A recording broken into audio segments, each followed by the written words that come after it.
chicos, ¿qué tal? Muy bien, ya me conocen, soy Cristian Mendoza y conmigo recuerden que están llevando los cursos de historia. En esta ocasión vamos a desarrollar el curso de historia universal, ¿ya? Y ojo, en historia universal ya estamos en el tema número 4, ¿ya? Tema número 4 en historia universal, y la clase, chicos, hoy en día está dirigida para los chicos de nivel 3, ¿ya? El tema en historia universal se llama las monarquías del siglo XV, ¿no? Es cuando Europa empieza a cambiar y empiezan a consolidarse los actuales monarcas, las famosas realezas de los países europeos, y que se van a mantener por algunos siglos, ¿no? Muy bien, chicos, entonces estudiamos nuestro tema que se llama las monarquías del siglo XV. Cuando hablamos, jovencitos, del siglo XV, acuérdate que el siglo XV comienza del año 1401 hacia el año 1500, ¿correcto? Entonces, básicamente, chicos, vamos a estudiar a las monarquías, a los famosos estados modernos, ¿no? La figura principal acá, ¿quién va a ser? El rey, ¿correcto?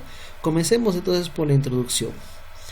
Ya estamos saliendo de la Edad Media y estamos ingresando a una nueva edad, y esa nueva edad se llama la Edad Moderna. Entonces, los estados que vamos a estudiar es desde el siglo XIV, XV, XVI, sobre todo el siglo XV, ¿ya? Las monarquías occidentales, es decir, cómo surgen, cómo se consolidan a lo que vamos a llamar Portugal, España, Francia, los reinos italianos, los reinos germánicos, Inglaterra, Austria, ¿no? Entonces, justamente, ¿no? Miren cómo era el mapa político del siglo XV. Aún en Europa van a estar las monarquías, ¿no? Clásicas, ¿no? Portuguesa, española, reinos italianos, germánicos, inglesa. ¿Ve? Lo que van a hacer con el tiempo los actuales países europeos. Sobre todo, chicos, vamos a hablar de los elementos básicos del Estado, ¿no? La población, territorio. Y bueno, en esta clase, chicos, ¿no? Las monarquías que se consolidan son la francesa, la inglesa, pero vamos a poner nuestra atención acá, en la monarquía española, ¿ya? Porque España justamente acá va a surgir como país, ¿ya? Porque todavía no, hasta el año 1492 no había España, ¿ya? Justamente vamos a tratar ese tema casito, ya. Muy bien. Factores que permitieron el nacimiento de los estados modernos, ¿correcto? Las monarquías se van a modernizar, el monarca, el rey, ¿ya? Muy bien, como hemos indicado, en esta edad moderna, ¿no? Los estados modernos van a ir acompañados de una serie de transformaciones económicas, sociales, diplomáticas, culturales, ¿correcto? En especial en estos países, ¿no? En España, Francia e Inglaterra, ¿no? Estas van a ser las grandes monarquías, y justamente España, Inglaterra, Francia son las grandes monarquías que se van a estar enfrentándose. Va a haber pugna entre ellos quién conquista Europa, ¿correcto? Sobre todo esas tres, ¿no? Y bueno, veremos, pues, ¿no? Cuáles fueron esos factores que hicieron que las monarquías modernas permanezcan, ¿ya? Uno son las transformaciones económicas. Estamos saliendo de la Edad Media, estamos saliendo de feudalismo. Y se acuerdan que en la clase pasada, ¿cuál es el sistema? El mercantilismo, el capitalismo mercantil. Los puertos renacen, el comercio, ¿ah? Empiezan a buscarse nuevas rutas comerciales a lo que se llamaba la India con Oriente. Entonces, velos, en lo económico asistimos a un desarrollo incipiente del capitalismo comercial y financiero, más prematuro y avanzado en las ciudades italianas del norte. ¿Qué significa? Que el capitalismo mercantil, ¿correcto? El intercambio de mercancías entre estos países se va a dinamizar, y los puertos de Italia, Francia, España y Portugal van a empezar nada menos que a aumentar el comercio entre estas coronas europeas. Ya, ese es uno. O en este caso, transformaciones sociales. Las clases, la estructura social, chicos, empieza a cambiar. ¿Quién se consolida en el poder? El rey, el monarca, lo que se llama la realeza. ¿Se dan cuenta? Pero miren, después del monarca, ¿qué se encuentra? La nobleza. ¿Y quién es la nobleza? Esa clase privilegiada, la que tiene estatus, poder, propiedad. ¿Ah? Los que tienen títulos de conde, duque, barón. Ahí está la nobleza. Y miren, ve otro, chicos, el clero. El clero, para que me entiendas, es la iglesia católica, ¿no? Ahí están todos los miembros de la iglesia, el obispo, el arzobispo, los creyentes, ¿no? Los monjes, el papa como figura principal. ¿Ve? Y al último, chicos, a esto le llaman el tercer estado o el estado llano.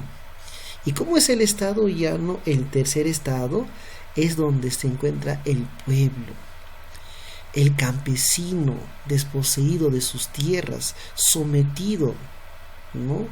¿Ve? Acá está el campesino. ¿Quién es más? El ganadero, el artesano, el comerciante, ¿no? Los banqueros. Acá ellos van a estar en un inicio, acá en el tercer estado.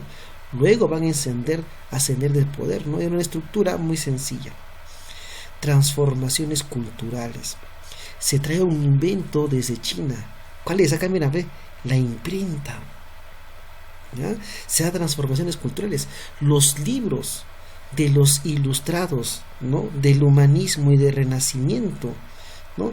Las obras nada menos que literarias de Giovanni Boccaccio, de Francisco Petrarca, de Tomás Moro, de Desidero Erasmo de Rotterdam, de Nicolás Copérnico, Galileo Galilei. Allá la imprenta va a ser importante porque permite difundir el conocimiento, ¿no? La traducción de la Biblia. O sea, era un boom en ese entonces las transformaciones culturales, ¿no? El humanismo y el renacimiento y las reformas religiosas que se difundieron a través de la imprenta. La imprenta era para masificar la información, ¿no? Muy bien. Otro también, chicos, el derecho. A partir del siglo XV, a los monarcas empezaron a darle el famoso derecho divino, ¿no? Que el papa era el único que podía coronar nada menos que a los reyes y darles, ¿no?, como monarquías absolutistas donde el rey concentra todo el poder. ¿Se dan cuenta? ¿Ve? Y cada estado, ¿no? La nobleza tenía sus propias leyes, el clero tenía sus propias leyes, el estado llano también tenía sus propias leyes. Es decir, acá todo va a estar, el poder está concentrado en la realeza, en el poder y su futura descendencia.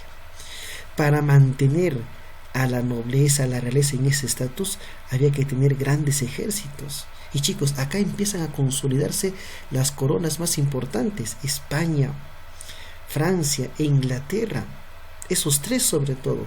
¿Y cómo lograron unificar, formar esos países? A través de los ejércitos, donde el rey concentraba todo el poder, el mando de decisión, el poder político, el poder militar. ¿Se dan cuenta? ¿Ve? Y así podían defender sus fronteras de los extranjeros y extender sus dominios, como vamos a ver, ¿no? Van a extender sus dominios a través del ejército. La burocracia administrativa. Bueno, la burocracia administrativa son los funcionarios que estaban bajo los órdenes del rey, ¿no? Consejeros, ¿no? Jueces, ¿no? Los políticos. ¿Se dan cuenta? El administrador del Estado, ¿no? En el tesoro público. Ellos son la burocracia administrativa, los que trabajan para el rey. ¿Se dan cuenta? ¿Ve? Y van creciendo los administradores públicos, ¿no? ¿Se dan cuenta? ¿Ve? Y estos administradores públicos estaban sometidos a la voluntad de ¿quién? De su monarca, de su rey. El sistema de impuestos. Había que mantener a la corona española. Había que mantener, chicos, a esos grandes ejércitos. ¿Y eso a través de qué era? Del sistema de impuestos. ¿Pero quién era que pagaba impuesto? El rey y la nobleza no pagaban impuestos. El clero, profe, la iglesia no pagaba impuestos. ¿Quién pagaba impuestos? El comerciante, el burgués, el campesino. Ellos eran los que sostenían al Estado, a las monarquías. Ellos eran los que pagaban impuestos. ¿Te das cuenta? Muy bien. Chicos, la diplomacia. Muy importante fue este en el Estado moderno. ¿ah? Porque miren, ¿ve? ¿Se acuerdan que de qué vamos a hablar? Sobre todo de España. Pero España, chicos, no existía hasta el año 1492. Y España estaba dividida así, miren, ¿ve? En pequeños reinos. El reino de Castilla, Aragón, Granada, Cataluña, Córdoba, Vasco. Y es cuando deciden unificar a España. Y para eso era muy importante la diplomacia. ¿Qué era? Unir a los hijos de las coronas de los reinos más poderosos. Y a través, chicos, de la diplomacia fue una táctica de generar vínculo. Y ahí es donde contraen matrimonio una tal Isabel de Castilla y Fernando de Aragón. Y se unen, a eso se llaman los famosos reyes católicos. Y surge el país llamado nada menos que España, por el matrimonio de estos dos, de Isabel de Castilla y León, ¿no? Y Fernando de Aragón, y se unen, ¿no? Granada, Córdoba, Cataluña, excepto Portugal, ¿no? Y Portugal va a mantener ahí su independencia. A través de la diplomacia, chicos, se logra nada menos que unificar nada menos a este reino, ¿no? Este reino tan importante que era España. Ojo, España 1492. ¿Dónde nace? Del matrimonio de Isabel de Castilla y Fernando de Aragón. No te olvides. ¿Ya? Muy bien. Y justamente, chicos, Isabel de Castilla y Fernando de Aragón son los que van a dar posteriormente origen a uno de los monarcas más poderosos en la historia. Y es que en ese siglo XV la potencia era España. ¿Se dan cuenta? ¿Ve? España del siglo XV. ¿Quién? Carlos V.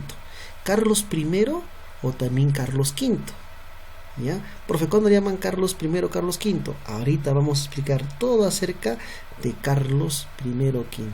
Pero eso en otro videito para hacer esta práctica también, ¿ya? Entonces, ahí te regresamos. Muy bien, chicos, entonces continuamos. Y nos quedamos acá, en Carlos I o también Carlos V. ¿Ya? Vamos a ver cuándo le llaman Carlos I. Y vamos a ver cuando lo llaman simplemente Carlos V. Estamos acá. Muy bien, chicos. A ver, él viene a ser Carlos V. Él es de la dinastía de los Habsburgo, ¿no? Que es de origen austriaco. Miren, ¿cuándo surge España, dijimos, chicos? Cuando se casa la reina Isabel de Castilla y Fernando de Aragón. Ellos dos tuvieron una hija más tarde llamada Juana, a cual le llamaron a Juana la Loca. ¿Correcto? Porque por más que se hayan casado los reyes católicos, aún España todavía estaba ahí, ¿no? No estaba tan unificada. Pero, a través de la diplomacia, ¿se acuerdan de los estados modernos? Contrajo matrimonio con el príncipe Felipe de Habsburgo, llamado el Hermoso, ¿no? Hijo del emperador Maximiliano del Cirque. Este es el Cirque. Ya, vamos a poner esto acá. Este es el Cirque. ¿Y qué decir? Era el Sacro Imperio Romano Germánico. ¿Correcto? Entonces, chicos, de la unión de los hijos o de la hija de los reyes católicos llamada simplemente Juana, luego la Loca, y de Felipe el Hermoso, ¿nace quién? Nace Carlos V. ¿Correcto? El futuro emperador de España y de Alemania. Y miren todos los territorios que va a heredar de sus abuelos. Por eso fue el hombre más poderoso Carlos I. ¿Ya? Por parte de su padre, ¿correcto? Del Sacro Imperio Romano Germánico. O sea, por parte de su padre justamente recibe el título de Carlos V. Carlos I cuando era rey de España. Y Carlos V cuando era emperador de Alemania, de Cirque. ¿Ve? Heredó, ¿qué cosa? Alemania, Austria y Países Bajos. Miren, esto lo heredó de su padre. ¿Qué heredó de su madre? Es decir, la hija de los reyes católicos. ¿Ve? De su madre, de Juana la Loca. De ahí recibe el título de rey de Carlos I. ¿Ya sabes por qué se le llama Carlos I cuando es el rey de España y Carlos V cuando es emperador de Alemania? ¿Qué hereda? España, Nápoles, Sicilia, Cerdeña y territorios americanos. Es acá, chicos, donde los españoles, a través de sus exploraciones, llegaron a lo que hoy en día conocemos Perú y conocemos México. O sea, miren los dominios de Carlos I o Carlos V.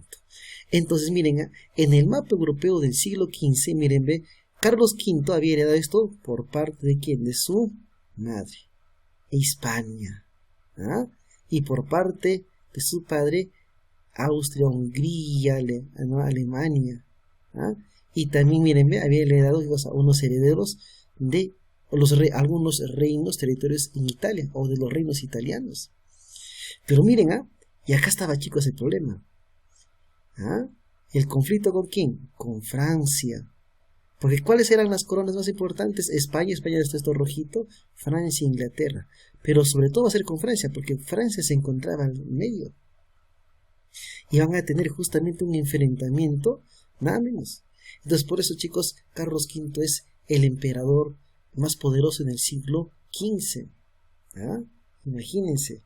Casi toda Europa estaba a su disposición, excepto Francia y algunos reinos italianos. Y justamente el rey de Francia, llamado Francisco I, estaba muy celoso de la posición que tenía. Así que por esa razón se da la guerra entre España y Francia. Francia se encontraba en medio. Y dentro de esa guerra, la batalla decisiva se llama la guerra de Pavia, o la guerra de Italia. Es cuando España estaba extendiendo sus dominios sobre Italia. Y cuando estaba extendiendo sus dominios menos sobre Italia, ¿con quién tenía que chocar ahí? Con Francia. Por eso está, mira, el enfrentamiento entre Carlos I y el rey de Francia, llamado Francisco I. Así que en el año 1515 entran en conflicto, en lugar Pavia, Italia. ¿Quién gana? Gana pues Carlos I o Carlos V. Es ahí, chicos, donde consolida su poder. ¿Ve? Y es nombrado obviamente emperador. ¿Ya?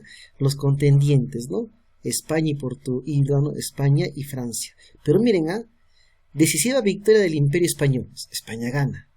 Y el rey de Francia, Francisco I, cae prisionero. O sea, los franceses son humillados en ese momento. Y este Carlos V quería unificar, ¿no? Homogenizar a la cultura o al país llamado España y Alemania. Pero hubo serios problemas, porque, chicos, Alemania estaba dividido en varios reinos. Habían costumbres, idiomas diferentes. No fue fácil. Entonces ahí va el problema de Carlos V. ¿Ve? Cuando Carlos V era emperador acá, hubo problemas con quiénes, ¿te acuerdan? Con los protestantes, con Martín Lutero, el luteranismo, ¿se acuerdan? En Alemania, y el calvinismo en Austria. Había problemas.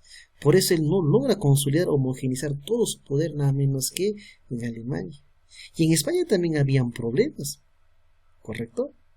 Entonces, habían costumbres, idiomas diferentes, por eso no se logra homogenizar todo el poder que quería este Carlos I o Carlos V. Chicos, ese es sobre todo el tema, ¿no? Esas son las monarquías modernas en el siglo XV. Y miren ustedes las preguntitas que tenemos. Preguntas están muy sencillas. Vamos a poner acá esta acá. Cambiamos. El Estado moderno se desarrolla en los siglos. ¿Qué siglo estamos estudiando? Siglo XV. Por lo tanto, tengo que buscar el siglo XV. Acá no hay siglo XV, no hay. Acá está, profe. Siglo XIII, XIV. Pero sobre todo, ¿qué estamos viendo? Siglo XV. Principales estados modernos. ¿Cuáles fueron las monarquías poderosas en ese entonces? España tiene que estar. ¿Con quién se enfrentó España? Con Francia. ¿Y quién está? Inglaterra. Estarán las monarquías más poderosas. El Estado moderno se caracteriza en lo político. En lo político, ¿qué, chicos? Es que todo el poder está concentrado en una sola persona. Por eso se llaman monarquías absolutistas. A ver, ¿dónde está eso? Miren, el poder está centralizado por el monarca, por una sola persona. Miren, en la Edad Moderna los reyes recurrieron al reclutamiento de soldados, ¿correcto? ¿No? Formados por guerreros, que eran profesionales, reemplazando así a las tropas ¿de qué? De los mercenarios, ¿no? De las milicias, esto sí, esto no creo, esto no quiero. ¿Cómo pues la nobleza, las tropas de nobleza, no? Es decir, las mesnadas, el hombre común y corriente, ¿no? ¿Y quiénes eran ahora profesionales? Los guerreros, que estaban sustituyendo a unas tropas, las milicias, que no eran profesionales, ¿no? Se dan cuenta. En lo social, el monarca contaba con el apoyo ¿de quién, chicos? ¿Quién era el que ponía, el único que podía poner la corona del rey? El Papa. ¿Y el Papa a quién pertenece? A la Iglesia Católica. Acá está la Iglesia. Esta preguntita, miren, la política matrimonial, la diplomacia de los reyes católicos, ¿no? ¿Te acuerdas? Isabel de Castilla y Fernando de Aragón. Estos lo unen bajo matrimonio para unificar a España. Y España se ubica en la península ibérica. Entonces, miren, ve, la unión de la... Claro, está, pues miren, ve. Está. ¿No? No fue un gobierno gobernado, dicen, no, por Carlos V. Hispania, toda España estaba. Aragón, Cataluña, Flandes, ¿no? Flandes cerca de Países Bajos, ¿no? Florencia, acuérdate que algunos reinos italianos sí estaban, Florencia sí, pero la que no estaba era Milán, Italia. Pues se llaman las guerras italianas, ¿no? Miren, esta pregunta, la expansión española ¿en dónde estaba expandiéndose? En Italia. ¿Provocó una guerra con quién? Con Francia. Cuyo rey, ahí se fuera, derrotado y tomado prisionero. ¿En dónde? En Pavia, Francisco I. ¿Dónde está eso? Ve, Italia, Francia, ahí está, ve. Está facilito. No es un acontecimiento durante el reinado de Carlos V. Chicos, llegan a España y Portugal, sí. Los viajes de Cristóbal Colón. La reforma protestante, sí. Las guerras en Italia. La Armada Invencible. Pero el saqueo de Roma, no, eso no tiene nada que ver acá. Y por último, Carlos V tuvo su sucesor, su heredero. ¿Quién fue su hijo de él? Felipe II. A él lo nombra como sucesor de España. Y a su tío, ¿no? Fernando, le deja como emperador del cirque. Dice, ve, Carlos V antes de morir divide su imperio entre su hijo Felipe II, que recibe España, y en este caso, ¿no? El tío de Felipe, que será el hermano de Carlos V, que es Fernando, ¿no? El título de el Sacro Imperio Romano Germánico. Ahí está, ¿eh? Tema sencillo, básico, no hay mucho que complicarse en este tema, ¿ya? Repasen, ya saben, para su evaluación del día miércoles, ¿ya? Nos vemos, chicos.